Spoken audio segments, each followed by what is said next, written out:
ठीक है, चलिए हमने मान भी लिया कि इसमें उनका भी फायदा है, उनका डेटाबेस स्ट्रांग होता है, एआई बेटर होता है, वो ज्यादा लर्निंग करता है। लेकिन जैसे गूगल, फॉर एग्जाम्पल गूगल का सर्च इंजन, उसने हम सबकी लाइफ बदली है, उससे हमें बहुत फायदा हुआ है, उससे हमारे काम करने के तरीके बदले हैं, उसने हमारी चीजों को स्पीड अप किया है।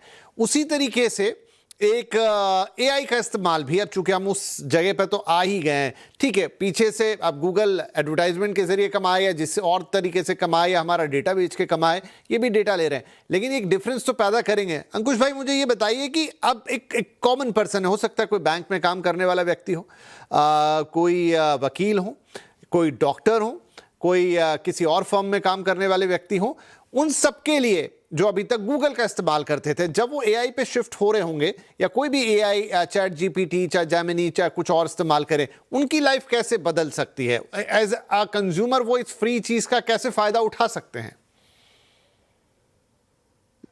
जैसे गूगल है अभी, गूगल ने भी तो एक एआई मोड शुरू कर दिया है, तो means I think Google will continue to stay. जो हम एआई की बात कर रहे हैं तो गूगल ने जेमिनी को इंटीग्रेट कर दिया है। ठीक है, तो अगर आपके क्वेश्चन को लेंगे कि एआई से कैसे फायदा हो सकता है, तो मुझे लगता है कि जो रिसर्च करनी पड़ती थी, अलग अलग बुक्स खोल के देखना पड़ता था, और सिंपल सर्च, सारी बुक्स अगर डिजिटाइज्ड हैं भी तो बड़ा क्रूड सर्च होता था, स्पेलिंग इधर उधर नहीं होना चाहिए, और टाइम लग जाता था सर्च करने में। अगर वकील की बात करें तो सिमिलर केस ढूंढने में काफी टाइम लग जाता था, राइट। तो अभी वो इजी हो गया है कि आप एआई से, जेन एआई से आप एग्जिस्टिंग डेटा को निकाल सकते हैं। जरूरी नहीं है कि किसी एलएलएम में, चाहे चैट जीपीटी या जेमिनी के पास वो केसेस हों। अगर आपके पास भी डिजिटल वर्जन है आपकी बुक्स का, लीगल केसेस का, तो आप खुद भी, जैसे नोटबुक एलएम है या हमारे प्लेटफॉर्म है कोरवर का, तो आप अपना डॉक्यूमेंट डाल के सर्च इजी कर सकते हो। तो मुझे लगता है रिसर्च में जो टाइम है वो कम लगता है, तो वो करना भी चाहिए, लेकिन विद कॉशन। कई, जैसे संदीप जी ने बोला कि हल्यूसिनेशन होती है, वो अभी भी होती है, और ये जो जनरल पर्पस एलएलएम है, ये तो हर क्वेश्चन का कुछ ना कुछ आंसर देते ही हैं, जैसे एक बच्चा होता है। तो आई थिंक इसलिए हमें थोड़ा सा देखना पड़ेगा कि जो आंसर आया है वो सही आया है या नहीं। जैसे कुछ एलएलएम्स वो सही कर रहे हैं, वो रेफरेंस भी दे रहे हैं, यूआरएल भी दे रहे हैं कि मैंने ये आंसर इस यहाँ से लिया, तो वो करना जरूरी है। जैसे अगर आपने सुना होगा कि बिग फोर में से किसी एक कंपनी ने रिसर्च करके दिया, तो देखा कि जो भी रेफरेंसेस दिए हैं, उन्होंने एआई यूज किया था, वो सारे गलत थे, हल्यूसिनेटेड रेफरेंसेस थे, तो उनको पैसे वापस देने पड़े। One of the top 4 consulting companies ने किया है। तो मुझे लगता है यूज तो करना ही चाहिए, लेकिन एक सेकंड सेट ऑफ आईज, मतलब हाँ, बिल्कुल बिल्कुल, कोई भी चीज है उसे क्रॉस चेक किए बिना तो बिल्कुल इस्तेमाल ना करें, लेकिन क्या फायदा हम उठा सकते हैं? संदीप, मैं आपका एक यूज केस मान लूं। आप जिस तरह का काम करते हैं, आप काफ़ी नेट से भी हैं, डिजिटल बहुत सारा काम करते हैं, और इन दिनों तो डिजिटल से कोई अछूता है ही नहीं। वो चाहे एक कॉमन पर्सन हो जो फेसबुक पे या लिंक्डइन पे या कहीं पे अपनी पोस्ट लिख रहा है या इंटरेक्ट कर रहा है, वो इंस्टाग्राम के ऊपर या एक्स पे कुछ भी डाल रहा है। तो क्या ये टूल्स जो अब एआई वाले मिल रहे हैं, डे टू डे में उसका कुछ काम कर सकते हैं? एक तो सर्च वाली बात हो गई, उससे ग्राफिक भी बन जाता है, उससे वीडियो भी बन जाता है। उस समय तो पूरी दुनिया ही इन 2-4 चीज़ों के ऊपर चल रही है। वीडियो बना लीजिए, कुछ एनिमेशन बना लीजिए, कुछ ग्राफिक बना लीजिए, कोई कार्ड बना लीजिए, कोई अच्छी सी चीज़ लिख के डाल दीजिए। लोगों के तो लाखों रुपए के धंधे चल रहे हैं इसके ऊपर। बिल्कुल विपिन, देखिए, एआई ने हमारा काम बहुत आसान कर दिया है। बहुत सारी चीजों में जहां हम बहुत सारी मेहनत करते थे, मशक्कत करते थे कि हमें इसकी राइट इंफॉर्मेशन मिल जाए, इसका सोर्स क्या है, एआई उसमें कुछ हद तक हमें हेल्प कर रहा है। लेकिन बॉटम लाइन ये है कि अगर आप में एआई यूज कर रहे हैं, हमारे अलावा भी हमारे 10 लोग होंगे, हमारे चाहे कोलीग्स होंगे, हम कॉलेज में बैठे होंगे, हम स्कूल में बैठे होंगे, हमारे प्रोजेक्ट भी, अगर स्कूल में प्रोजेक्ट मिल रहा है तो बच्चे लोग एआई यूज करके कुछ प्रोजेक्ट का डायमेंशन बनाते हैं कि हमें ये लिखना है।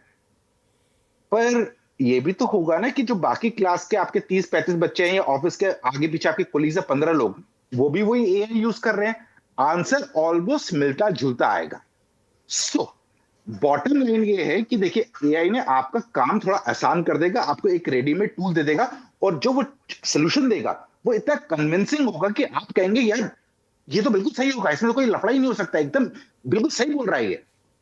द प्रॉब्लम इज कि उसकी लैंग्वेज, उसको जो ट्रेन किया गया है वो ये दिखाता है कि हमेशा कॉन्फिडेंस बाहर निकले, झलक झलक के बाहर निकले।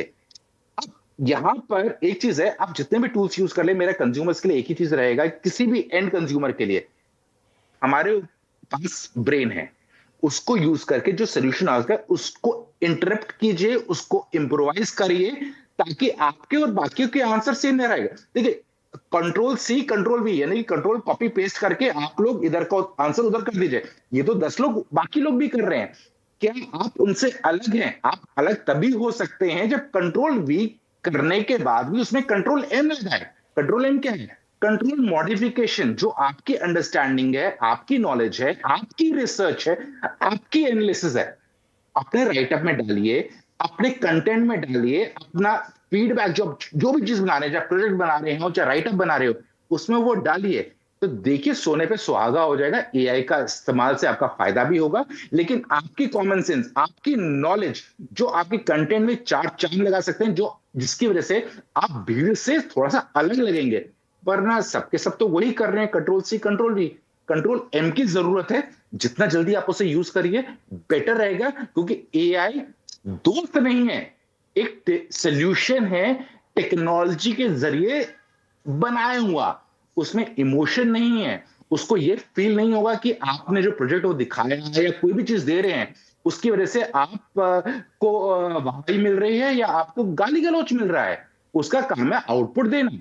उसके बाद इमोशन जो आपके साथ अटैच है उस प्रोजेक्ट के साथ, वो आपका काम है कि इमोशंस बरकरार रहें। जी नहीं, ये बड़ी इंपॉर्टेंट बात है जो संदीप ने कही कि एआई आपको करके तो दे देगा, लेकिन कॉपी पेस्ट किया तो काम नहीं चलेगा, क्योंकि वो तो हर किसी के पास ऑप्शन है। और अब तो चीज़ें दिख भी जाती हैं कि किसी ने एआई से निकाल के दी हैं, या एआई वाली चीज़ है, या ये जो भी कुछ है ये एआई बेस्ड है। चाहे वो कोई रिसर्च पेपर हो, चाहे वो कोई लिखा हुआ लेटर हो, चाहे कोई लिखा हुआ पैराग्राफ हो, चाहे बनाया हुआ सेंटेंस हो, फोटो हो, तो उसमें फिर डिस्टिंक्शन कैसे आएगा जब सबको मिल गया? उसमें फिर आपका रोल आ गया। तो आपका रोल खत्म नहीं हुआ, आपको एक टूल नया मिल गया है। डेफिनेटली वो आपकी हेल्प करता है, आपका समय बचाता है, आपको थोड़ी ज़्यादा क्रिएटिविटी लेने का मौका देता है। उसका इस्तेमाल कीजिए, लेकिन खुद को बीच में से कभी मत हटाइएगा। एक छोटा ब्रेक लेंगे यहाँ पे। ब्रेक के बाद अब भाई अलग अलग एआई है, एक चैट जीपीटी है, एक जेमिनाई है, एक परप्लेक्सिटी है, और भी बहुत सारे एआई टूल है। ये तो 2-3 हम जानते हैं जिनके बड़े बड़े नाम हैं। तो ये सब क्या एक जैसे हैं? अगर आप सबको इस्तेमाल करने लग जाएंगे तो क्या, या आपको 1-2 ही पकड़ के कोई इस्तेमाल करने चाहिए? क्या सही इस्तेमाल का तरीका हो सकता है? क्या सिर्फ नोट लिखवाने, कुछ आंसर निकलवाने के अलावा आप इनके साथ कुछ कर सकते हैं? क्योंकि वो तो आप सीख लेंगे 2-4 दिन में।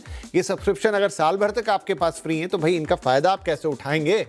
छोटे से ब्रेक के बाद ये सारी बात आपको बताएंगे।